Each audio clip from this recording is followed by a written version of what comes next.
happy investors, Riv here with a couple surefire investment opportunities for you. And we want to start with a big winner. It's Optic. They start the week 4-0, but are about to shoot the gauntlet. So unless you're seeing Team Green driving all the way to Detroit, you may want to pat yourself on the back for being the prophet of profit and get out while the getting's good. From my way of thinking, it's time to cash in those chips before the portfolio hits that green wall. So turning to the defending champions now, Team Liquid. They're sitting at 2-2, and while you may be rushing to liquidate your liquid stock, don't do anything drastic like Ted back here. Come on, Ted! You're lurking. It's weird. Out of here. Now, Liquid may be down and out, but now another week to shake off that MSI hangover could be just what the doctor ordered to send their stocks back on the upward trajectory. Golden Guardians' future looks bright after they brought C9 back down to earth, and even though not all that glitters is gold, the Band of Buddies might be the real deal. Their schedule looks like smooth sailing this week, but only buy in if you've got a high tolerance for risk, because next week they're going to face off against TL and TSM. Good luck out there, friends. Remember, all this advice comes with a very modest brokerage fee of 5% for your Opel Riv.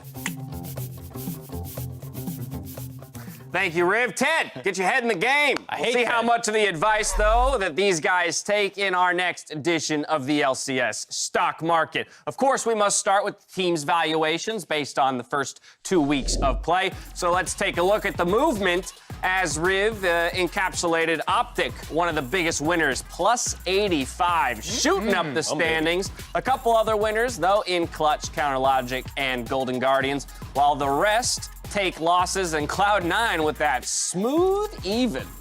You don't see that very often. I mean, I was on the 100 Thieves bandwagon, and seeing that number drop even lower makes me like, ugh, can I risk it again? How low is it gonna go? It's so cheap. I mean, what did they lose? They lost 37 points for 0-4. Look how cheap that is, though. You can buy so many of those. They're almost half of Cloud9. You almost get 2 for 1. It's pretty crazy. What a deal. 2 for 1 of garbage. Pretty insane. All right, well, with these numbers in mind, let's go ahead and take a look at the portfolios. Start with Mark's over there. You took some heavy losses in weeks 1 and 2, as you mentioned. I think you're down about, what, 500? Yeah, I'm down roughly 500, but this time around, I'm actually going to go for Echo Fox because they don't have too tough of a schedule, and they are bringing in Phoenix and Apollo, who I have a little bit more faith in, and so I think they'll be able to grab a number of wins. The Team Liquid's kind of my control. I think they will still make a little bit of a comeback. You can see their next 4 matches. FlyQuest is struggling right now. 100 Thieves and Clutch also can be very winnable games. CLG today, it's something that I think that they can grab a number of wins, and I'm hoping that the Phoenix and Apollo helps right the ship a little bit. Yeah, playing on that strength of schedule as perhaps the roster move. Kobe, what's your assessment of these investments? I think he's underestimating the FlyQuest because even though FlyQuest have lost 3 games, I think they're going to be a more difficult opponent. It's on there, but it's not part of the actual week. It's these 4. So the FlyQuest is Optic's the tough. Oh, that's looking way ahead. Yeah, I'm not buying them then. Yeah, sell. All right, we're moving on to Kobe's. Let's take a look here. I think you as well suffered some heavy losses in the first couple weeks. Not as bad as Mark, though. Not as bad as Mark. Not nearly as Clearly. bad. It was $80 It was terrible for Kobe. Where's that $80 going, That Kobe? $80 got me one 100 Thieves stock. I held on to one of them, just in case I get that golden ticket. I love it. Looking for the golden ticket, but the rest goes on to Team Liquid, who still are near the top in terms of the cost per share. So I heard that Team Liquid were very unhappy with dropping the games. Okay. It has been a long enough period of time after MSI, and I do not expect them to continue to drop any more games. Also considering their next opponents, Cloud9, again, with the graphic here, is chopped off. That's not one we're betting on. That's the screen. Mark, you don't touch the touch screen. Leave it up. Oh, man. So I think that I'm going with the Team Liquid are going to not drop games rather than, maybe they go 2-2 and still go up in value. Yes, they're a high cost, but I think they'll win. Right, totally fair. You may have noticed that Crumbs is not with us this week, but we're going to take this opportunity to flame his investments for the week. So taking a look at his portfolio. With $4,700 to invest, he's going to go 6 into Optic. He's riding that 4-0 train, hoping they keep it going, and then taking some assurances. It's just the hot hand fallacy. It's like, they were so good against non-playoff teams. They went 4-0. They'll go 4-0 again now against really difficult opponents. Crumbs is doing he heard crypto is skyrocketing. It's like, I'll take some of that, yes, right before it crashes. I think that is really rough because if we look at Optic's next games coming up, they're playing all of the top teams. Team Liquid, Cloud9 are in there, so they have some difficult opponents, and their price has risen over the last few weeks where they just went undefeated. That portfolio has some definite possibilities of exploding. But with your bets placed, I want to see how that might affect your predictions for today's game. See if you put your prediction analysis behind the teams where you put your money. Crumbs threw in his predictions as well, and he actually differs from you guys in 2 of the games. That's Kobe hasn't predicted anything right all season. Of the day. Kobe's sitting at 0-0. What's going on, buddy? I have not predicted anything wrong either. That is true. That is very true. I actually want to flip my prediction. I initially put Echo Fox down just because I bought their stock, but the more I was thinking about that matchup, I was like, actually, can I please put that at CLG? I didn't get a chance to tell Graphic. Too bad it's locked in. Actually, hearing about Echo Fox putting Phoenix and Apollo back in made me more confident in my pick. Why are you flip-flopping now? I'm just not convinced that they're going to be great. The way that they were winning games at the end of last season with this roster was like turbo late game focus, and I think CLG is actually just a better if they're both going to go late. I trust their carries more late. I trust PoE late game way more than I trust Phoenix late game. So I'm concerned if they go for that style, it favors CLG. That's game 2. Game 1, FlyQuest versus TL. We're tossing out to the Battle Arena to get ourselves into Champion Select. Gentlemen, take it away. Thank you very much, Dash. Welcome to the Battle Arena. Team Liquid are ready to go, as are FlyQuest. I am Freak. Azale's to my right. How you doing? I'm doing great. Good to hear. How's life? It's well. It's super duper. Yeah. It's superb. Well, so are the teams on stage. Azale, as Team Liquid and FlyQuest are entering Champion Select. What a beautiful segue. And we are ready to go. Perfect. Nailed it. I was really considering if I just didn't respond to you. Yeah. How would you prove that I was here? I would make them turn the cameras on. And they wouldn't do it, but Exactly. it would be fine. Either way, we are at a Champion Select, and Team Liquid, that is not a bug. 2-2, a slow start for the MSI finalists. I talked to Doublelift today when he was grabbing lunch.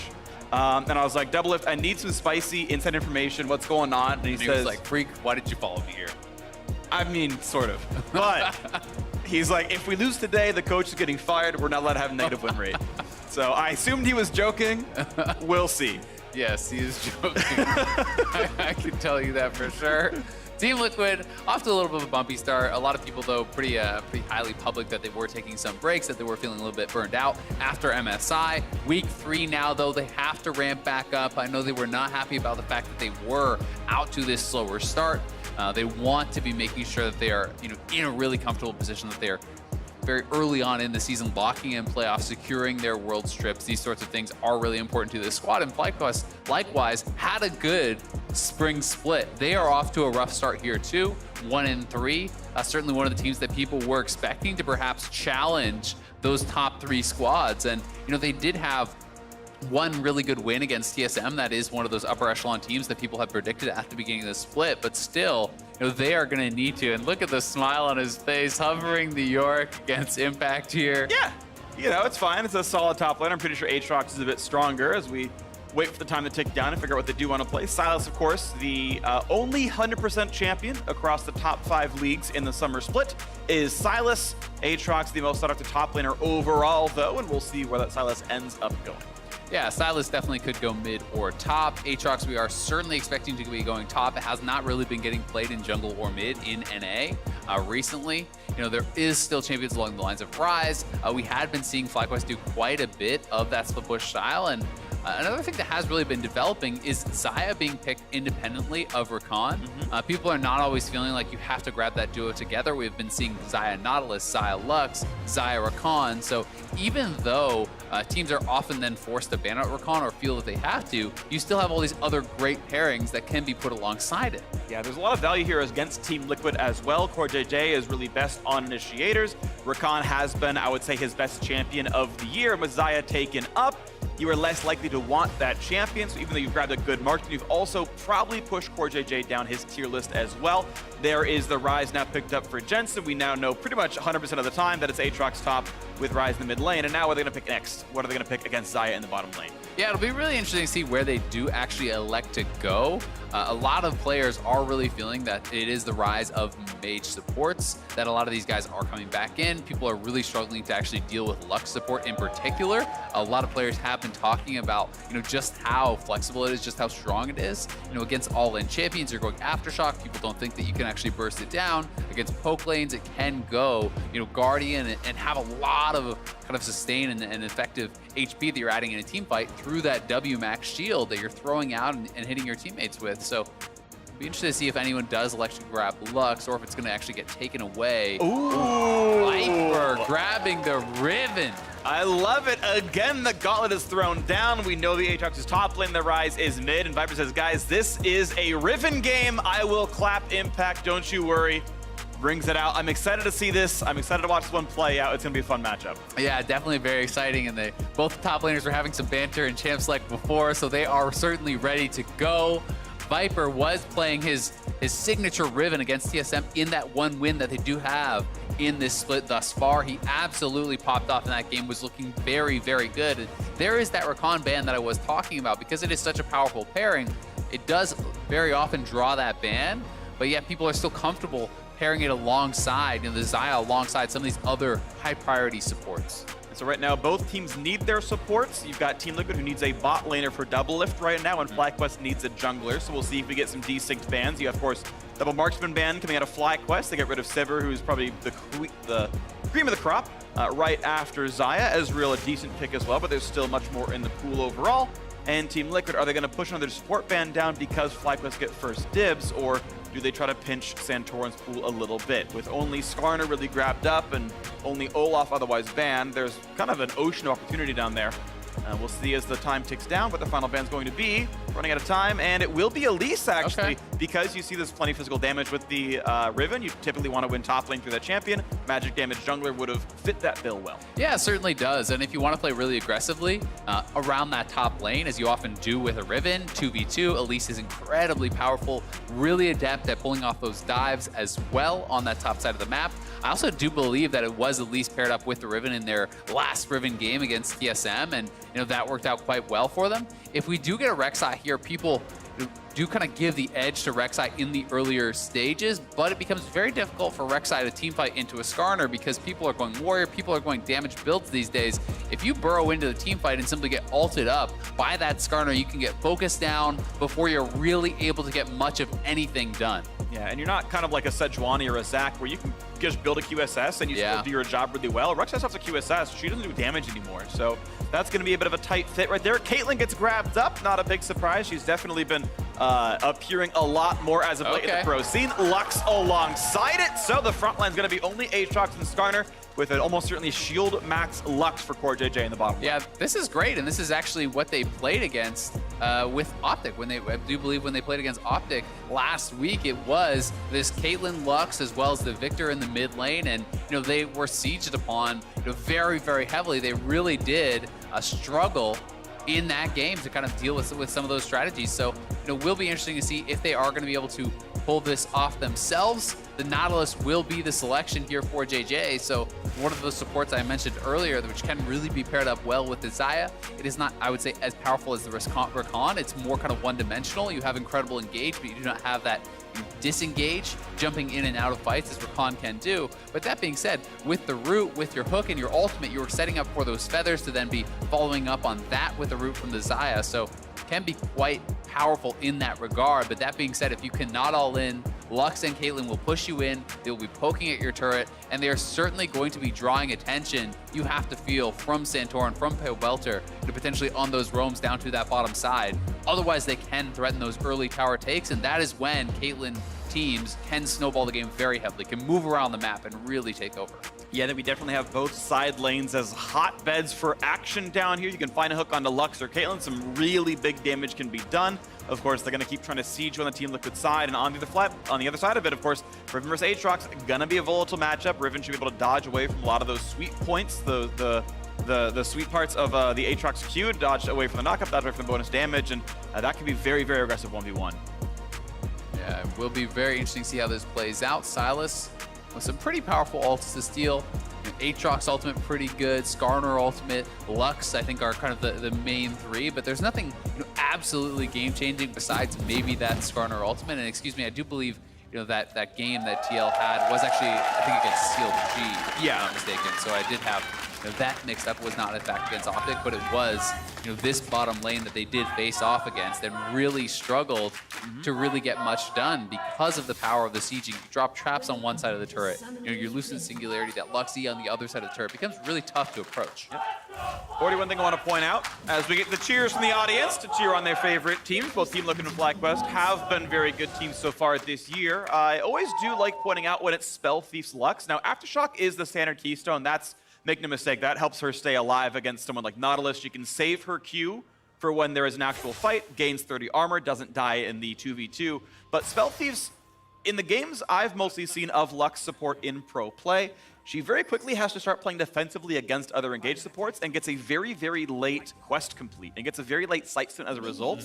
From what I have seen, I've preferred Coin on Lux, even though it's less ability power. You get the gold to buy some AP yourself, and that ends up being better. But we'll see how this game plays out. If they can push 2-on-2 nonstop, you get free gold off the turret and you're ahead. Exactly, and I think it's just super matchup dependent. If you can shove them in, this is something where you can be farming that gold off of the turret. Nautilus, it can be very difficult to all in as this Nautilus unless your jungler is down here, so you may be able to kind of farm off of that Nautilus every time he's looking for a Targon stack. Some of the really difficult matchups can often be range versus range for Lux, where if you're fighting against something, say, like a Sona or whatever, who's going to win those trades, you can't always even afford to kind of walk up and get those Spell Thieves procs, as we have seen in the past. Absolutely. One thing I also want to point out for the fans watching at home, we are still on patch 9.11, which is no longer the current live patch, so the 7th Rise rework not yet in play here in this game, so it's the old version where the E deals damage, doesn't bounce as often. Yeah, and we likely won't be seeing much Silas anymore after the patch, as he got some huge nerfs coming through, and this may kind of be those last week we really are seeing this champion in pro for a while, and it has been such a huge mainstay. These professional players are just so good at it, being able to not only use the ultimate ceiling, but also this wave clear, which is really what was targeted.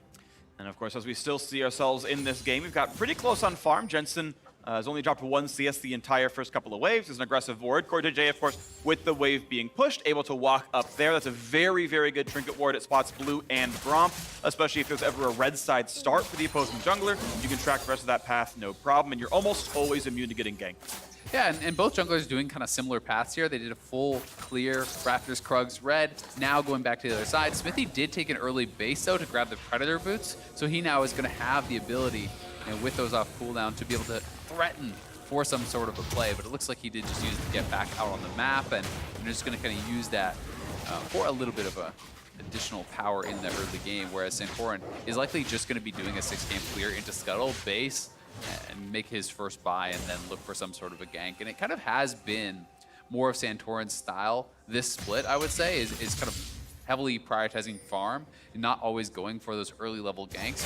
Even on that Elise game against TSM, when he was paired up with Viper's Riven, he was sitting at level 7 without even really having attempted ganks. He was very comfortable to just be farming it out. But this time he's trying, and he is in Fog of War right now. So here he's spotted now by Jensen. Good rune. Prison gives him space. The flash knockup still going to land, though. And the chains afterwards. Do they have the damage? The Prey Seeker finds them. And FlyQuest grab first blood. Really nicely done there. Jensen tried to flash over the Rek'Sai, but not able to actually avoid the Unburrow. So gets knocked up on the other side, chained in by Pobelter afterwards.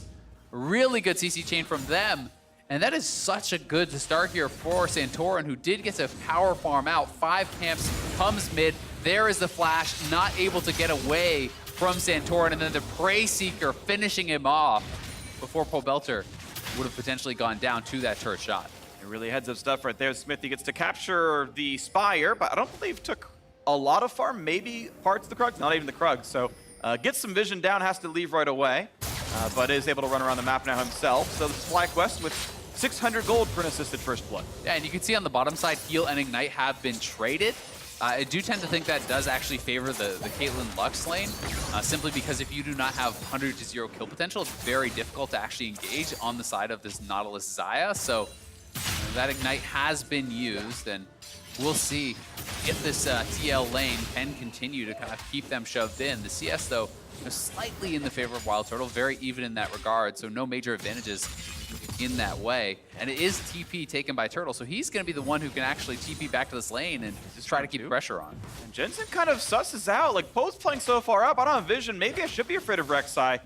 Playing very far from the turret, and suddenly JJ's here, flashes in, finds some damage, and a second kill already on the board, 2-0 for Santorin. A beautiful dive there from FlyQuest, bringing up the Nautilus. Turtle was going for a reset. He went back to base, and I think that TL is going to assume JJ is going to reset at the same time as his AD there, but Turtle TP's back to the bot lane. JJ shows up mid.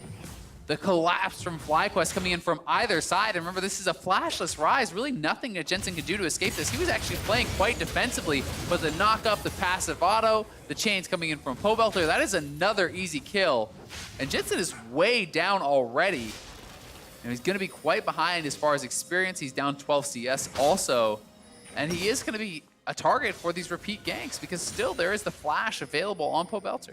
Yeah, super late tier coming out, so even if he does get the items, it's just going to be slower stacking overall with time. TP, of course, was already on cooldown, so a slow road up for the Team Liquid mid laner as FlyQuest now has Santorin back in the jungle. And okay, sure, he's down 2.5 camps compared to what Smithy has, but I will take that every time for 2 kills. You can see the gold up 500, plus the lead his mid laner has, 600 gold there. The plate, of course, the assists, both those things helping.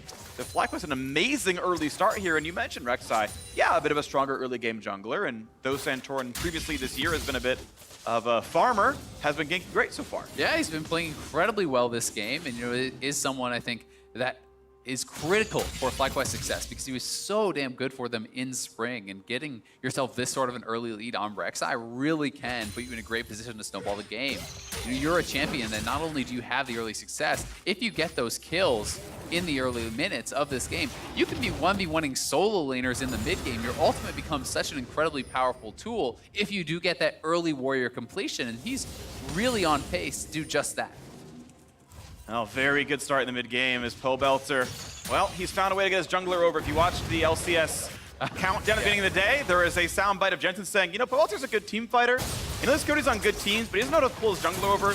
Doesn't know how to, like, advantage his own leads. So, you know, I'm really not afraid of him. It's fine. And in this game, though, and in the bot lane as well, but that's the big shielding you kind of get out of poor JJ. He's going to withstand pretty much all that damage. This ult could be an all-in for Turtle. Exhaust comes in. He's still putting the Qs out. Finds the root, but has to flash away from double his Q. Flash over the wall as he gets away from JJ, but now Smithy with Predator Run is on the way over. This is a flashless Nautilus. There's the first slow from Lux. He's almost in range. He's going to flash, and that's almost surely going to be a kill. The shield's not enough, and Smithy is on the board. Nicely done. GL able to get kill on that bottom side. It was a pretty good all-in timing, though, from FlyQuest. They had the earlier 6 on Xayah, and the Ignite cooldown is lower than heal, so they went again with that off sync. Doublelift did not have his heal available, and they almost were able to pull it off, but Smithy was down here on that bottom side, and now on the top lane, Viper's looking for an all-in. Pretty big damage right there as Impact puts his own ult down. They're going to be trading ult for ult, looks like, as Impact is going to walk away and stay higher HP. Viper does very little damage right there, and looks like he's going for a recall. Will just end up resetting, but as you say, trade of ultimates there. Santorin going to be starting up the Dragon, but here this is one more time, so notice again, Turtle, he had TP back to lane, so he was up in experience. He has the ultimate. JJ has Ignite, whereas Doublelift did not have his heal back on this Caitlyn and this root. Q auto E, pass through for the root, but JJ just can't get in range because of the flash from the Caitlyn. And then no flash on the Nautilus means Smithy can walk in, flash ult, finish off this Nautilus for the kill. Good time by CoreJJ, saves the root until the very end of the Impale duration just to guarantee there's no way out. So that was mechanically pretty nice as well. And it gets the game a lot closer, still only 600 separating these teams. As items push through, and Doublelift has slightly more expensive ones to compare the bottom laners with his 7 CS lead, and I believe a plate taken as well. Yeah, 2 plates already off that bottom tier 1 turret, but Doublelift now could be in some trouble. Remember, Nautilus has ult. Yeah, ton of CC burn now as Doublelift tries to net backwards, finds a slow and a wild turtle, and that's going to be enough. JJ slightly layered his CC and gave just that small window for Doublelift to get out. Yeah, and Turtle did not have flash. He couldn't actually follow up more there. Will Doublelift stick around, though, because the wave is pushing away from him, which would mean if you go back to base, you're going to lose all of this farm, so they don't feel that they can actually go for the reset. Oh, Core spots it out, and just alley-oops Doublelift. Beautiful pickup there. Yeah, recalling on the ward. He's going to get sniped out, and you can see CoreJJ already has that support item completed. that did just transform over right alongside JJ's. So, being able to actually stack that up pretty quickly in this lane, as you were talking about earlier, certainly wasn't an issue for CoreJJ this game. And Doublelift grabbing that kill, being able to reset the wave, puts him in a really great spot. He's going to be close to IE gold here. Well, game back into Team Liquid's favor. Has the Cloak of Agility, will not have the Combine just yet, and actually is going to stop down for a little bit and buy some other components. And we'll see when that progresses down the line. Stopwatch ready to go here for CoreJJ. He got a couple of assists early on, and that's 10:30 in, so he's got that one ready for himself in case there is a strong all-in from JJ and the rest of the crew. Yeah, exactly. I mean, it just makes it even harder now to look for those all-ins. He is going to be putting more and more points in the W as he does level up. Right now, he's sitting on 2 points in the E for kind of lane harass, and then he's going to be most likely just going pure into that shield, maxing that out, trying to keep that up. And with exhaust, it becomes very, very difficult to look for the all-ins through the aftershock, through the exhaust, through the shielding. You do become very, very resilient. Now moving around the map, though, looking at the next big play is Nautilus with Moby Boots running towards the top side here, as he's hoping to maybe turn around Viper's 1v1. Viper is down about 20 CS, though. This is Impact in a pretty much undisturbed 1v1, getting a lead here. Good damage onto this Nautilus, but now maybe a fight back towards him as the Rek'Sai's nearby. Ult's going to be burned, and Impact's as well, used for some move speed. Burns his flash. Does he choose to come back in with Smithy coming around? No, he's going to walk away and head back to his own lane. So a couple ults born on both sides, but Impact down a flash. Yeah, being down that flash pretty big, and that is a great ult steal there from Pobelter because now Smithy can't really chase into the turret. If the ultimate from Silas goes up faster, he will ult you under his own turret and kill you. So that becomes a very dangerous game. But meantime, on that bottom side, when you send JJ and Turtle up to the top lane, Doublelift and CoreJJ were already pushing this lane very heavily. So it will be a trade of first turret for that Rift Herald. We'll see where TL are going to actually rotate around the map. Are they going to send their bot lane top to try to defend their top lane turret? Right now, Team Liquid winning through bot lane. Team Liquid trying to win through that one as they force JJ away as Impact rejoins. It's FlyQuest hoping they can win through Pobelter and Santorin, but that has not borne fruit anywhere else on the map. But it's time for Doublelift to run back into mid and keep using his gold lead. He's got attack damage and attack speed. Those are stats that work against turrets. It's part of the reason he probably didn't build the crit earlier on, and now comes the first plate in mid lane, and he's not even stopping.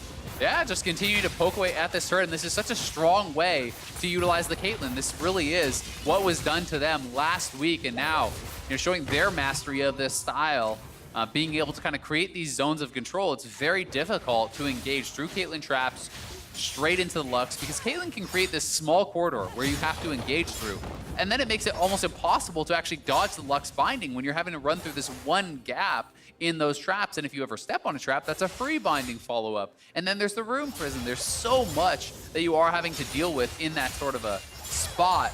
Yep. So are able to cash in on quite a few plates here. They got 2 from mid lane, 1 from top, all 5 on that bottom side. So TL, really coming out in that regard quite a bit ahead. Yeah, a lot of great things on my Team Liquid. You can see about 1,000 gold for Doublelift and for JJ each above their opponents. And that earlier mid-jungle combo that worked for FlyQuest is 600 total across both of them. So it really is Team Liquid really turning this, the end of the early game around quite nicely. They're sizably ahead here, and we'll see what the next play for them is. It feels like they will keep sieging with this Caitlyn lead.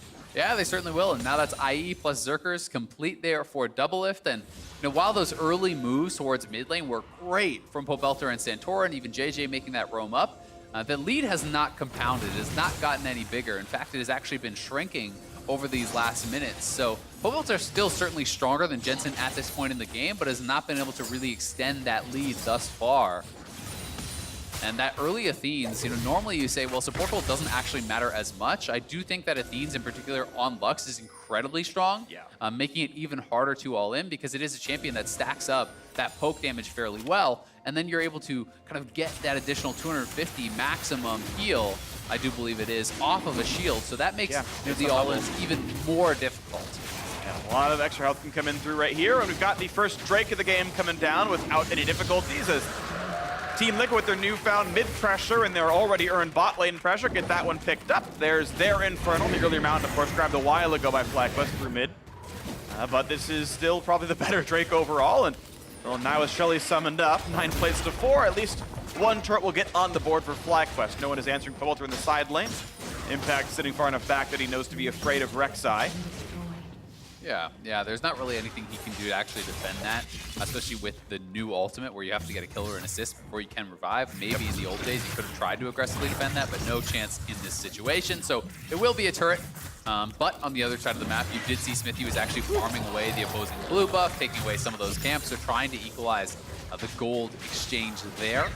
You know, even going to be able to grab that scuttle. And for now, you can really see the game plan is kind of on opposite sides of the map. So you can look at this pocket of vision as they're going to look for a turtle here. Ooh, and flashes in time to not be impaled, but does immune double lift's ultimate damage and is able to walk away, but that's still flash down. And that is a loss of summoners. So here's like all of this kind of area is really FlyQuest where they have their wards. And then, you know, down on the bottom side of the map, you can see all of this vision concentrated in these opposite sides for TL. And that really was to protect Doublelift and Core JJ, to allow them to be pushing aggressively and sieging. You need to be able to know where roams and junglers, ganks are going to be coming from if you want to be up at that turret, hitting that turret. And that really is the Caitlyn's job. So Viper sitting in this flank position. He's being pinged out, though, so Smithy is going to look for him, and this line of wards doing its job once again. They want to be sieging mid lane, so that is where they're going to concentrate most of their vision to allow Doublelift to be aggressively posturing for that turret. And on the go to the mid lane, teleport used to get someone back into this one to help defend as the siege continues now for Team Liquid. Also a little concerning that JJ, with all this roams, he's level 6. You know, he's 2 levels down on Core JJ. The carries are level 10, level 11, so if that Nautilus becomes very, very squishy. You know, those levels are quite important for a support who doesn't have a lot of gold income. You know, he's so dependent on the Aftershock to be able to survive, but you know, if you do get bound up, you can just die 100-0 very easily in that type of situation, and does now at least hit 7. Now FlyQuest pings, hey, someone stole my wolves. Impact's already long gone. Gets away with the crime, no problem at all. That steal's easy for him. Big Wolf is left up with most of the gold, but still. Some taken away here as we reset and look at where everyone has gone around the map. Impact, solo into the bottom lane. Pobelter, solo into the top one, shoving that one in onto Silas. He has not found an answer in a while here. Got a couple of assists. Still does have his farm lead over Jensen, but they've just kind of been trading farm back and forth. There's the last hitting under the turret, and we still sit on this 2,000 gold difference. Now a fight in the bottom river as over the wall goes Viper. Doesn't get pulled back with the chain, and no harm, no foul. Yeah, and Impact not really willing to make that chase without vision on that side of the map. You know, for now, TL, again, you know, they really have just been centering all their vision around the mid lane. It is really just this line of pink wards across the map. You can see, you know, really from here to here, this is all that kind of TL area. They are trying to deny any forward vision for FlyQuest to try to protect themselves, setting up in the river, setting up in this area, and making sure that they have these really safe pockets of vision where they can farm in. Core JJ playing it safe. The Lux E giving him vision into that brush. Yeah. And then he can step forward and actually work away on that pink ward. Definitely a really strong thing for Lux in pro play is sussing out where those brush ganks could be. And it's something that Zyra's work can do as well with her seedlings. And sometimes you just Braum or Tom Kench and survive it, but the squishy ones can find ways to know what's around the corner and kill those things without much difficulty to their own selves. And that's a positive as they do drop out those wards and try to remove that safety from FlyQuest. These wards getting fought for back and forth, and Team Liquid say, well, over this wall, can we do it? There's the ward. Yeah, we can kill this ward. Yeah, and Team Liquid 4 members on the top side. Viper is pushing on that bottom lane, so they're going to have to try to send down Impact to answer this. It will be TL, though, taking another outer turret, the last of the outers here for them. You know, utilizing this Caitlyn very, very well, and this should very likely get Doublelift to that rapid fire, that 2-item stage. So he's going to be at a really, really strong point. This is where I think the game always becomes more difficult for the Caitlyn's, though. The outer towers, I think, is a much more simple ask. When you then are trying to move up and siege towards these tier 2s, you do end up in this situation where there's so many more angles of engage. There's ways that you can get flanked. Yeah. Lane wards are a lot easier for your opponents to get to then TP in. So you're exposing yourself in so many different ways. And this is an area of the game where a lot of teams start to struggle and really slow down as a result. But you know, thankfully for them, Dragon is about to come up. You know, Baron will be on the map in 30 seconds. So there are ways that they can try to set up around those neutral objectives and get advantages there instead of having to force for a tier 2 immediately. And it seems likely as the outer turrets are gone, and as you mentioned, these next neutrals coming up, we're seeing a lot of Team Liquid. And pretty much where the Caitlyn goes, so goes Liquid. She is bottom river right now. And, well, FlyQuest have put their members around as well. It's actually Jensen soloing top lane. The rest of FlyQuest are around mid, so it's now a 4-1 versus the whole of FlyQuest pushing down mid lane. We'll see how much gets done here as Mid lane is cleared off. TL can fight for some more. They got to respect Pobelter. He can flash over, and he's going to find that first pull, and they're going to find the damage in a double lift. The stolen Smith, the ult's a huge deal. Goes for round 2. Over the wall goes Skarner, barely survives, but no! Viper has found him and finds kill number 2 as well. Rise only pushing the top lane. 2 kills for FlyQuest. Yeah, they get those 2 kills. They likely can get the Dragon here as well, but they actually want to respond. It looks like 2 Rise on that top lane. Jensen will get a tier 2 turret. They might go and Baron. a bit of a farm, but yeah, they are heading towards Baron. Smithy is dead. This would be a risky move to make, though. It is 20 minutes and 30 seconds into the game, so this Baron will do a lot of damage, but they are killing it very, very fast with that Mountain Dragon. No combat ults are up for Team Liquid. It's Realm Warp only. TP brings their 5th member back into the pool, and there is not a smite. They can find Pobelter, though. That's a lot of damage, and he gets himself killed on the TP. Now they can take the 3v4. But is there a real chance to smite it? This should be easy, and he grabs it, but now the fight. This could be hard. A second kill does go to Team Liquid. They answer the kills back, but now you gotta watch out for the rest of this one. That was a great opening, and Jensen finds yet another one. 3 kills not picked up for that Baron take. Yeah, 3 kills for the Baron. This is much more questionable if it was really worth it, because it's how much can TL get now. TL are going to try to push up and take this tier 2. They will get the Dragon as a result, so FlyQuest go for the big risk, big reward play. Yeah. It ends in a bit of a wash. I would say probably positive TL for now, unless they can find a way to really get something from this Baron buff. But because they are weaker as far as the combat power, they likely can't push forward with it anyway. And you can see those insane Skarner stats here for Smithy. Has been such a good champion for him over the last year or so in the LCS. Yeah. Really making it work for him and his team. That is Cloud Drake that picked up as well. A second combat Drake for TL to get better at team fighting. Impact even can try to steal the blue buff. This one's less likely. Santorin has smite. Yeah. But we'll wait to see who wears it better. Oh, Impact does. okay. Surprising, but I think Santorin was just giving the respect that, hey, what if Lux is at that corner? What if there's someone there? Here's the play again from Pobelter. Really nice stuff from him. Goes over the wall, flash, Skarner ultimate onto double lift, and at that point you're saying, all right, bail out, get out if you can. There's no way you're gonna actually win that team fight with double lift dead instantly, so they do commit to the split push, and this is where FlyQuest is debating exactly what they want to do. They decide they're gonna go to the Baron, they TP back into Silas, but Pobelter TP's right in the face of the 3 members of Team Liquid and gives up a very easy kill. From there, with Viper really low, with Santorin at half health, Team Liquid can easily take that fight, despite the fact that it is the 3v4. They knock down JJ. They're able to use the Rise ultimate in chase. Jensen flashing over, cleaning up another kill. So 3 kills there for TL, knocking off a lot of Baron buffs as well.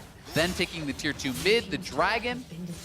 But FlyQuest does have a little bit of Baron time.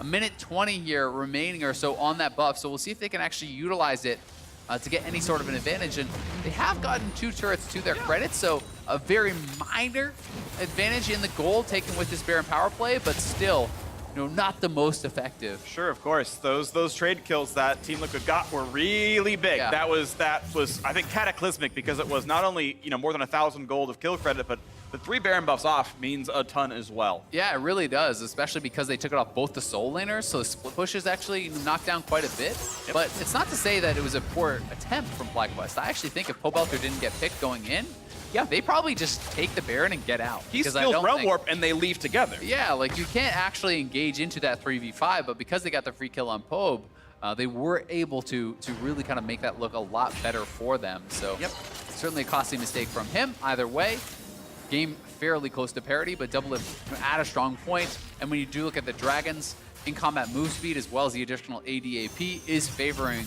TL as well. For sure. 3,000 gold lead puts Team Liquid in the driver's seat here. Certainly FlyQuest have fought valiantly. There have been glimmers of hope, but they've got to come back from a deficit now. As bot lane tier 2 falls, the Baron buff times out at a pretty much neutral Baron power play, all things considered. Yeah, Pobelter continuing to push. He does not have TP, but it doesn't matter because TL did not elect to continue that push. They will actually go back to answer. So very likely we'll get a lot of damage down on this turret. You know, being able to utilize that passive on the turret does really help Silas to get a lot done when he is in a side lane and he isn't answered. Caitlyn now for double lift here, closing in on that 3rd item. will be a Shiv.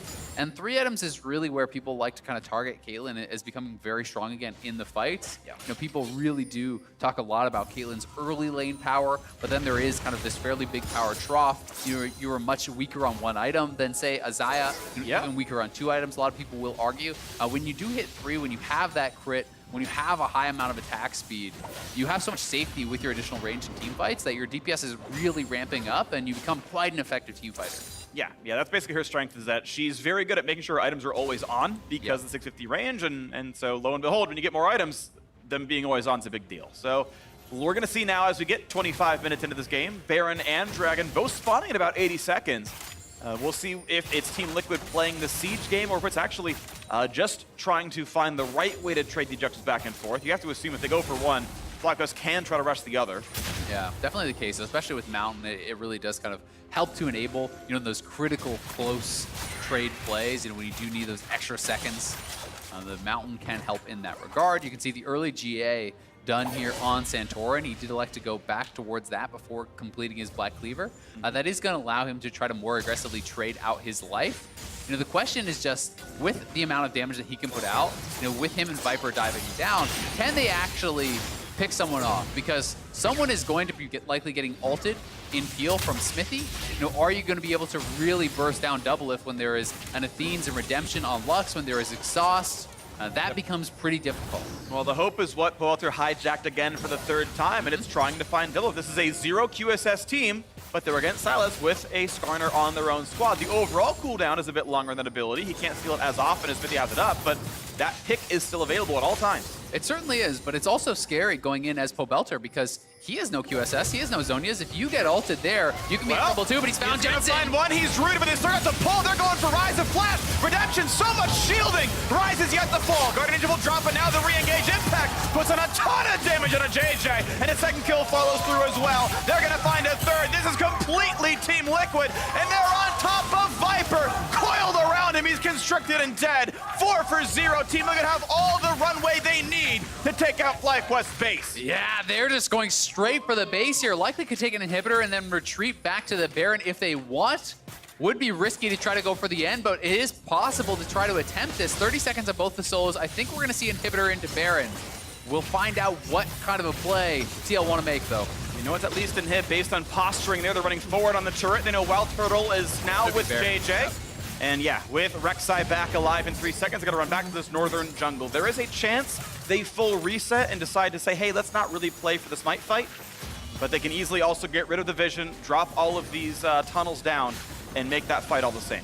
Yeah, they don't actually have to attempt this. They can, as you say, get vision, maybe wait for the scuttle and try to secure that, but they have started up this Baron. They're trying to force the hand of FlyQuest, and Viper has no TP. He's still in base. Here comes Doublelift. 1,000,000 damage and a JJ burning down. He's got oh! Nice ult through from Lux. Now Wild Turtle has to ult, try to get away, staying alive best he can. Impact in the front lines, takes some damage, but they have turned right away for this fight. Turtle at 1/3 health, even lower than that, and FlyQuest running. He has ult. There's the blue smite there.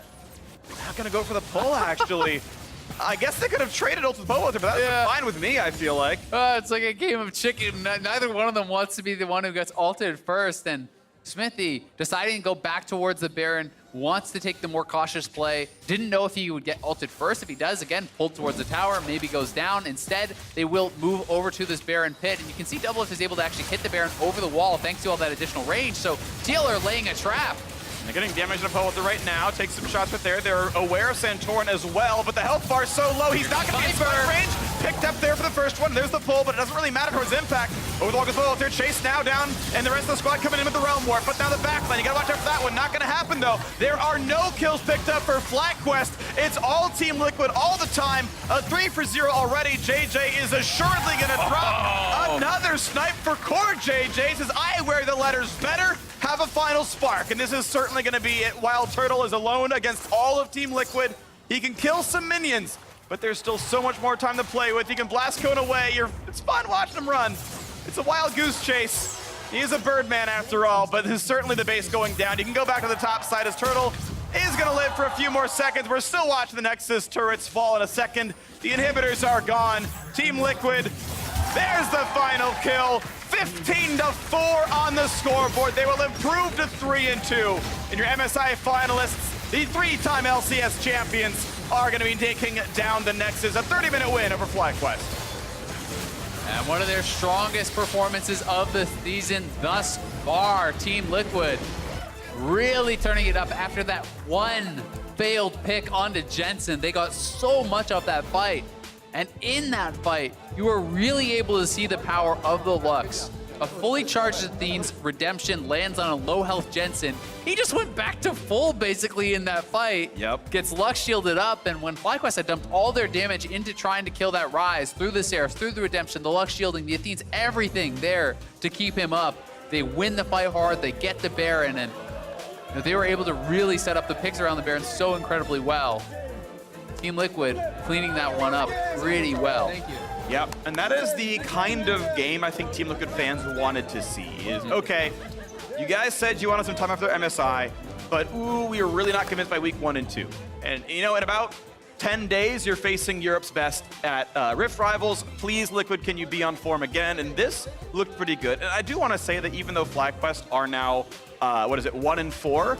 I don't think they're a bad team. I think they've had a fairly hard schedule. They've played most of the best teams. They've played the 4-0 Optic. They've had Cloud9 and TSM and Team Liquid in their run. Golden Guardians also look hot. Like, they've had probably the single hardest schedule. I give them a pass at 1 and 4. I think these are good players. This is a good team.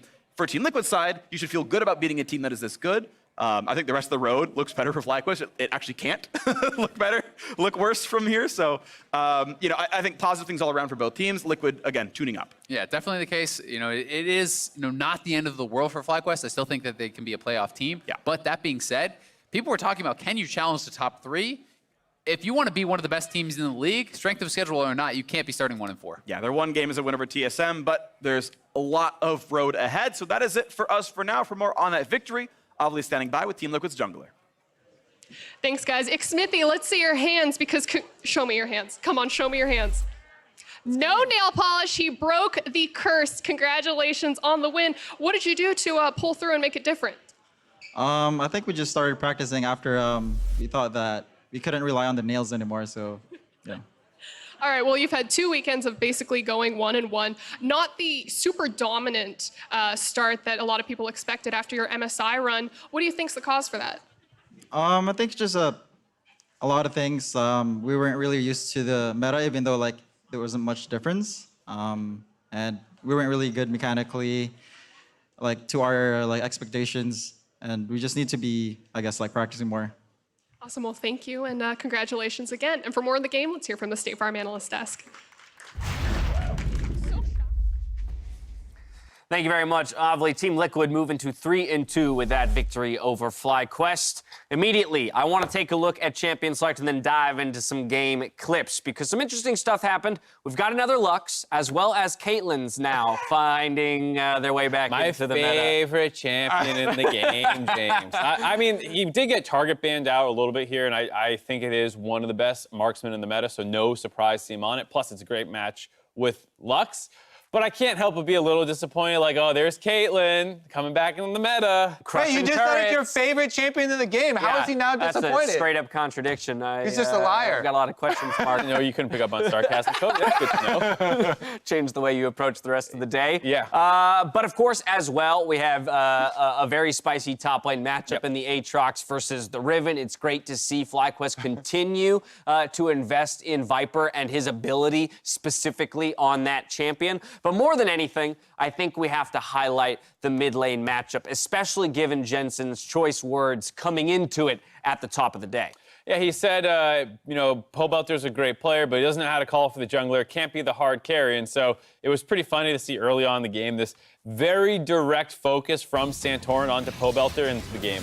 Yeah, I mean, the first gank, right, is one thing. You get the flash, you also get the kill. But then the coordination with the rest of the team to repeat focus this area after you've burned the flashes. Off of the first recall, Nautilus goes towards the mid lane here. Well, James The touchscreen is giving me a tough time, my friends. It's all right. You will learn soon, my young Padawan. But this I don't know why it keeps resetting. This is a tragedy. Just play the clip for me, my friend. They took it away. They didn't keep Don't worry, I got you. Oh, wait, no, they pulled it down. Roll the clip. This is why we don't let Jay. Oh, no. Just disaster. Just take my word for it. Off the first recall, JJ goes mid lane with Santorin. This is coordinating your jungler and your entire team with the early game plan. Don't worry, buddy. I still love you. It's not live, guys. Let's just roll back to the top. Let's take it, start over. But yeah, I think it was also interesting to note there's a small spectator bug. It looks like JJ flashes in place. He doesn't. He flashes over the wall. You'll see that maybe a couple other times. Just be aware that if it looks like people are just flashing and doing nothing, they are making actual plays. But yeah, it's also kind of true. Like he was like, oh, he doesn't know how to use his jungler. Gets ganked twice and killed instantly. But then the other thing he said was they don't really know how to use him as a hard carry, and the Sylas didn't pick up the gold for those kills, but it felt like a complete non-factor. You could have told me those kills didn't happen in this game, and look at everything else that happens on the map, and I would have believed you that, no, Ryze was not 0-2 8 minutes into the game. Yeah, I mean, it was very hard, I think, with the bottom lane for Team Liquid being such a point of strength, and that lane winning on its own. What you want to do with the Sylas usually, right, is rotate the Sylas into the side lane, super strong split pusher with the teleport, and get that game rolling. But I think that Team Liquid showed why smart people invested in this team. Okay. All right, fair enough. I think we do have to acknowledge the fact that, as Mark was saying, one of the key aspects of TL's play last split was their ability in the mid and late game to find the right fights and end things smoothly from that point. We're going to take a look at a 4-for-0 in favor of Team Liquid to win the game. Yeah, you see them try and start off on the Pobelter with what looked like a good engage, but just the nice redemption as well as all the shielding Ryze naturally gets allowed Team Liquid to collapse in time and find that kill. And it was one of those games where it's like, oh, it doesn't look that great for Team Liquid, but then they get 2 kills in the bot lane. Caitlyn starts moving around the map, mowing turrets down. They had like a 4K gold lead in a game where it was 2-2 in kills. Right. On the side of FlyQuest, I just want to kind of address a freak statement around the relatively tough schedule they've had to kick off the split, but they are sitting at 1-4. And at a certain point, looking at that scoreline, I think there has to be some cause for concern for a team that was in 4th place just last split and largely able to challenge a lot of these squads.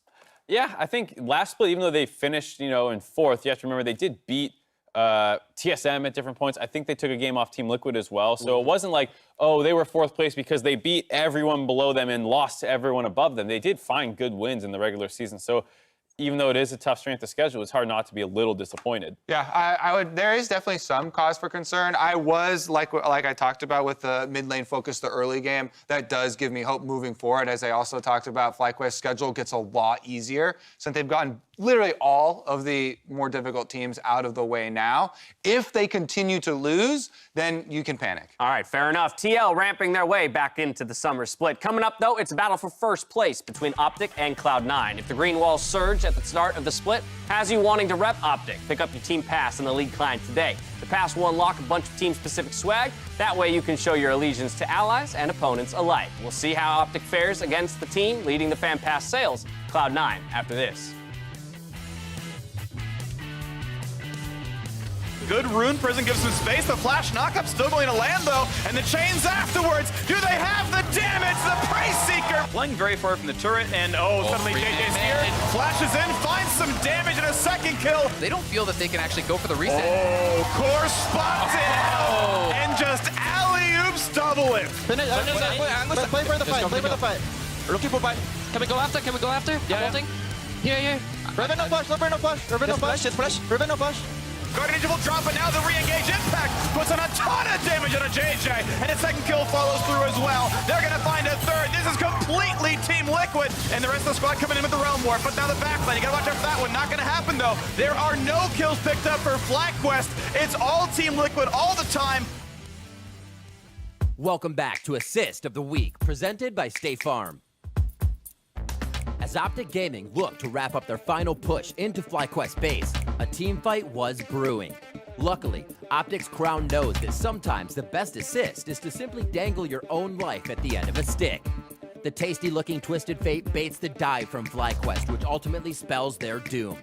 With that victory, Optic Gaming finish off Week 2 of the LCS Summer Split with a 4-0 record, and are the only undefeated squad in North America. I love this shit. Like, of course it should be here, like every single time. Like, you should be way faster, but like, it's good to see. This should have been there for a long time. I want to see Core JJ's thing. Okay, let's do it. Let's do it. Oh, he's dead already. Yeah. If you want to go like crazy, you can do like 4 at once, which is like, you know, it's a lot. For only $15, guys. See, you get it.